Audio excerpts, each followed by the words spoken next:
आज बत्तख का गोश्त लेके आती हूँ, कबाड़ा लेके आती हूँ। फिर मीठा घर से निकल जाता है और दरिया के रास्ते बत्तख को ढूंढना शुरू कर देता है। वो बत्तख की तलाश में इतना आगे आ जाता है कि वो उस जादुई दूध के दरख्त तक पहुंच जाता है। अरे ये क्या, ये कैसा दरख्त है, इसमें से तो दूध निकल रहा है। मेरे तो मजे हो गए। अब तो मैं शिकार को गोली मारूंगा और यहाँ से दूध ले जाकर बाजार में बेचा करूँगा। मगर एक मिनट, ये दूध की नहर आखिर जा कहाँ रही है? मैं ऐसा करता हूँ, जाकर देखता हूँ। मीठा उस नहर की सिमत में चल पड़ता है तो देखता है कि वो नहर एक गुफा में जा रही है। अरे ये तो बहुत अजीब है, ये दूध की नहर तो गुफा में जा रही है, मगर इस गुफा के अंदर क्या है, मुझे अंदर जाकर पता लगाना पड़ेगा। मीठा जैसे ही उस गुफा के अंदर जाता है तो उसकी चीख निकल जाती है, बचाओ बचाओ, मुझे बचाओ। अब मीठे के साथ उस गुफा में क्या हुआ ये वही बता सकता है जो उस गुफा से सही सलामत बच जाए। रात हो जाती है। नसीबो और उसकी माँ मीठे का इंतजार करते करते थक जाते हैं। अरे अम्मी जान, मीठा बत्तख का शिकार करने गया था, अभी तक वापस नहीं आया।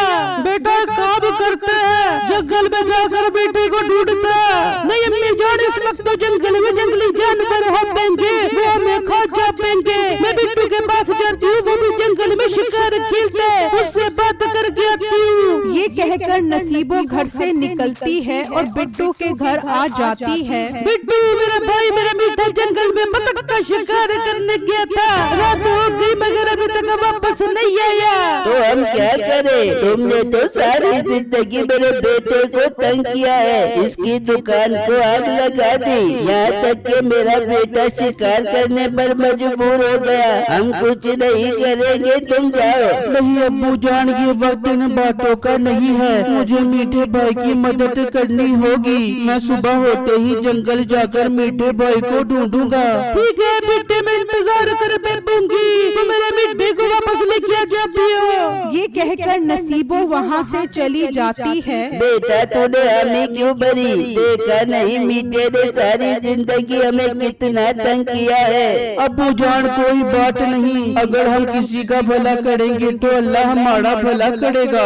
फिर जब अगला दिन निकलता है तो बिट्टू मीठे को ढूंढने के लिए निकल जाता है। वो जंगल में हर जगह मीठे को ढूंढता है, लेकिन मीठा उसे कहीं नहीं मिलता। वो सफर जारी रखता है और आखिरकार वो उस जादुई दरख्त तक पहुंच जाता है। बिट्टू वो दरख्त देखकर हैरान हो जाता है। ये क्या, ये तो बहुत अजीब दरख्त है और इसमें से दूध निकल रहा है और यहाँ तो दूध की नहर भी बह रही है। बिट्टू उस नहर के सिमत में चल पड़ता है तो देखता है कि वो नहर एक गुफा में जा रही है। यार यहाँ तो एक गुफा भी है, मुझे इस गुफा के अंदर जाना चाहिए।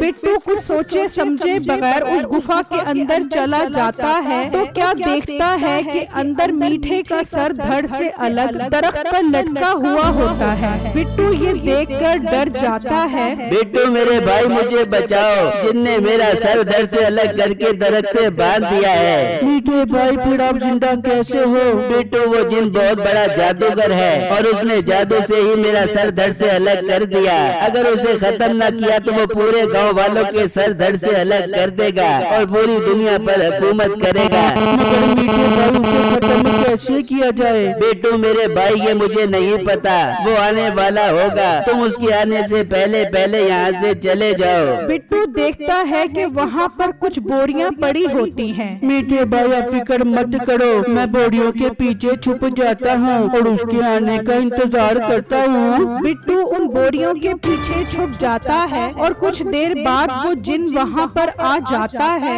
ये क्या, मुझे यहाँ किसी इंसान की बदबू आ रही है? तो जिन भाई मैं भी इंसान हूँ, मैं कौन सा लक्कड़ का बांदर हूँ? अरे हाँ तू इंसान ही तो है और ये तेरी ही बदबू है, मैं तो भूल ही गया था। जिन भाई बादाम खाया करो, लगता है आपका दिमाग काफी कमजोर हो गया है। आपको तो ये भी नहीं पता होगा कि आपकी जान किस में है। इतना भी मेरा दिमाग कमजोर नहीं है, मुझे सब याद है। मेरी जान नागासाकी के पहाड़ों में मौजूद एक गुफा में मिट्टी की मूर्ति में है और वहाँ तक मेरे अलावा कोई नहीं जा सकता। जिन भाई अगर उस मूर्ति को जाकर किसी ने चोरी कर लिया तो आप तो मर जाओगे। नहीं नहीं, मैं ऐसा नहीं चाहता कि आपको कुछ हो। तू फिक्र न कर मेरी, अगर उसे कोई उठाकर भी ले गया तो जब तक वो उस मूर्ति को दूध की नदी में नहीं फेंकेगा उस वक्त तक मुझे कुछ नहीं होगा।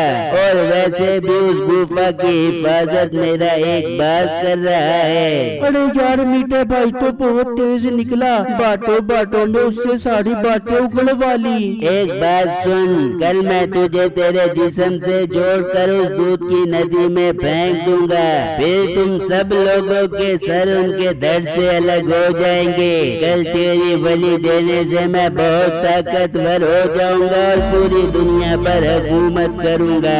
अरे उसका मतलब इसने मीठे भाई को इसलिए पकड़ा है ताकि उसकी बलि से पूरी दुनिया पर हुकूमत कर सके। मुझे जल्दी जल्दी उस मूर्ति तक पहुंचना होगा। मीठे, मैं दूध की नदी में नहाने जा रहा हूँ, अब तू कल मरने के लिए तैयार नहीं। ये कहकर वो जिन गुफा से बाहर चला जाता है और बिट्टू बोरियों के पीछे से निकल आता है। मीठे भाई मुझे समझ नहीं आ रहा वो गुफा कहाँ पर है। बिट्टू, मैंने कल उससे सुना था कि जब वो दूध की नहर में नहाता है तो उसका बाज दरख्त पर बैठकर उसकी हिफाजत करता है और जब वो नहाकर गायब हो जाता है तो वो बाज उड़कर वापस मूर्ति की हिफाजत करने चला जाता है। इसका मतलब जब वो बाज उड़कर जाए तो मैं भी उसके पीछे पीछे जाऊं और उस गुफा तक पहुंच जाऊं। हाँ बिट्टू, तुम्हें ऐसा ही करना पड़ेगा, बस मुझे बचा लो।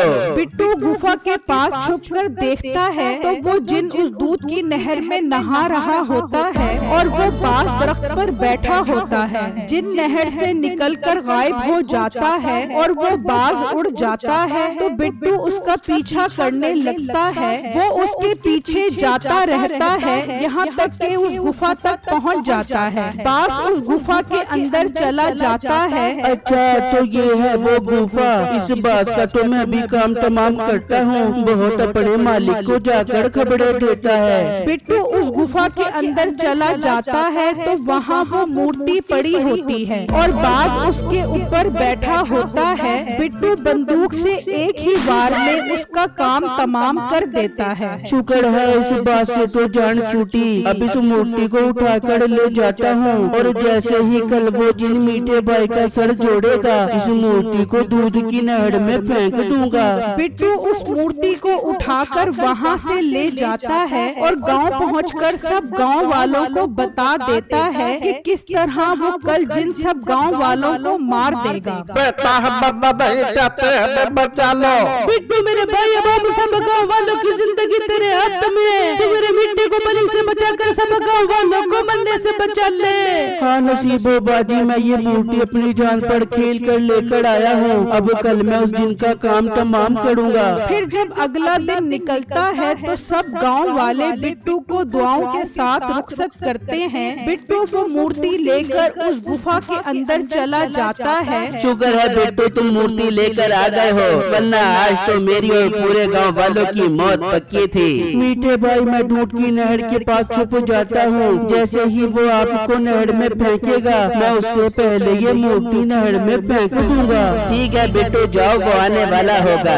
बिट्टू जैसे ही गुफा से बाहर जाता है वो जिन आ जाता है। चल मीठे तैयार हो जा, आज मैं तुझे नदी में फेंक कर बहुत ताकतवर हो जाऊंगा।